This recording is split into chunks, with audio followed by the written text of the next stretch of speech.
का बहुत बहुत शुक्रिया और उनको जय भीम लाल सलाम कि उन्होंने ये क्रांतिकारी कदम उठाया। आप सब जानते हैं कि एक बहुत बड़ा डिबेट था कि सर्विलांस इस कैंपस में क्यों नहीं होना चाहिए जब हमारे पास सीटिंग कैपेसिटी नहीं है। तो उसका ये जवाब है कि आप देखिए, इससे पहले एडमिनिस्ट्रेशन की तरफ से बार बार ये कोशिश की गई कि लाइब्रेरी के दरवाजे रात को बंद कर दिए जाए। जो जेएनयू की लाइब्रेरी दिन का 1 घंटा साल के 365 दिन कभी बंद नहीं होती थी, उसको हॉलीडेज के नाम पे बंद करने की बार बार कोशिश की गई। हर आए दिन उसके घंटे कम करने की कोशिश की और ये सोचते हैं कि जेएनयू का छात्र यहाँ पढ़ने आता है तो पढ़ने के दरवाजे हम उनके लिए बंद कर दें। अगर यहाँ सर्विलांस लगता तो एक क्लिक जो लाइब्रेरियन के हाथों में था उससे हर आए दिन हमारा लाइब्रेरी में जाने का एंट्री बंद किया जाता।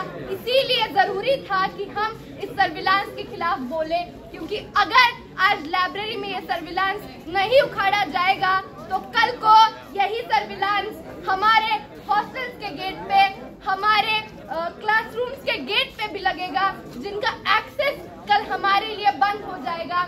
आप जानते हैं कि जेएनयू में 24/7 लाइब्रेरी का एक्सेस एक संघर्ष से मिला है और इसी संघर्ष को आज इस देश में तमाम स्टूडेंट्स बार बार लेने के लिए संघर्ष करते हैं, चाहे वो बीएचयू के स्टूडेंट्स हो, चाहे वो जामिया के स्टूडेंट्स हो।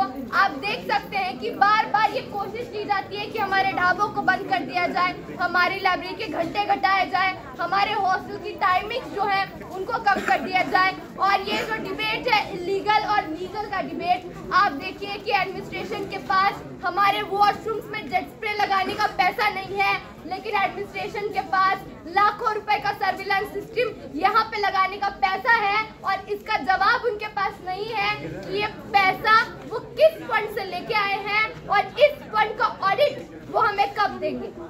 एक और चीज देखिए, ये वही जेएनयू है जिस जेएनयू में तमाम तरीके से स्टूडेंट्स अपने हकों की आज लड़ाई लड़ने के लिए मजबूर है। आज हमारे पास रीडिंग रूम में सीटिंग कैपेसिटी नहीं है। आज देखिए यहाँ पे 900 से भी कम का सीटिंग कैपेसिटी है।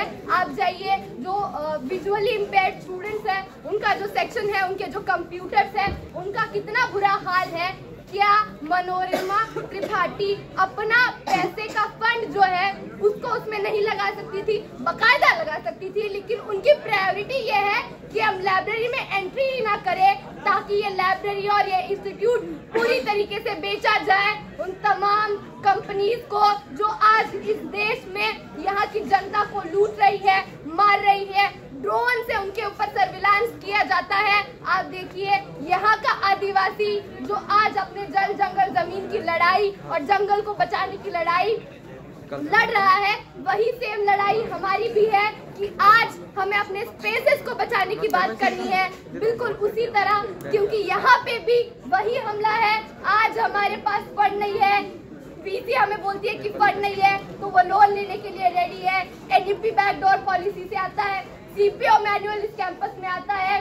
पिछला जो प्रोटेस्ट हुआ था 15 दिन का धरना, उसमें आप देखिए कॉमरेड मणिकांत को आउट ऑफ बाउंड कर दिया जाता है, उनके ऊपर 15,000 का फंड आता है। कॉमरेड गगन के ऊपर 7,000 का फंड आता है। जब हम कहते हैं कि हमने शांतिपूर्ण तरीके से आपके सामने बात रखी थी तो वो कहते हैं कि नहीं, तुम्हारा वहाँ पे खड़े रहना ही जुर्म है। अगर हमारे यहाँ पे खड़े रहना जुर्म है तो मैं आपसे इस सर्विलांस सिस्टम के ऊपर खड़े रह के कहती हूँ कि ये जुर्म हम बार बार करेंगे। ये जुर्म हम तब तक करेंगे जब तक लाइब्रेरी में सीटिंग कैपेसिटी नहीं मिलता है हमें बैठने के लिए, जब तक हर एक रिसर्च जर्नल का एक्सेस हमें नहीं मिलता है, जब तक इस कैंपस का हर छात्र इस कैंपस में बैठने के लिए रीडिंग रूम का एक्सेस नहीं ले पाता है, जब तक विजुअली इम्पेयर्ड स्टूडेंट्स के लिए यहाँ के सारे कंप्यूटर्स फंक्शनल नहीं हो जाते हैं, तब तक हम इसी तरीके से संघर्ष करेंगे। और हमारा जो यूनियन है वो इस संघर्ष को बिना किसी डर के, सीपीओ मैनुअल से बिना डरे, उसके फाइन रद्द से, उसके आउट ऑफ बाउंड के नोटिस से बिना डरे इस संघर्ष को जारी रखेगा। और वीसी आप ये जान लीजिए कि ये कैंपस हम छात्रों का है, आपकी एडमिन और संघ की जागीर नहीं है। हम यहाँ पे प्रोग्राम्स भी करेंगे, हम यहाँ पे एंट्री भी लेंगे और बकायदा अपनी बुक्स को भी यहाँ पे बढ़वाएंगे और उसके लिए फंड लेके आएंगी आप, उसके लिए फंड मांगने जाएंगी आप और आपको मजबूर किया जाएगा यूनियन की तरफ से। मैं आपसे बस यही कहना चाहूंगी कि इसी तरीके से आप इस संघर्ष में जुटे रहिए। ये एकता जो है वही हमारा हथियार है। इनके पास तमाम हथकंडे हैं, ये हमें डरा सकते हैं, धमका सकते हैं, फाइन भेज सकते हैं, हमारा रजिस्ट्रेशन रोक सकते हैं, लेकिन ये एक चीज नहीं कर सकते हैं, हमारा मनोबल नहीं तोड़ सकते हैं। और हमारा मनोबल हमारे संघर्षों से बना है, जेएनयू के लेगेसी से बना है और उस लेगेसी को हम हमेशा जिंदा रखेंगे। पीएसी की तरफ से इनकलाब जिंदाबाद, यूनियन को इनकलाब जिंदाबाद। जय भीम।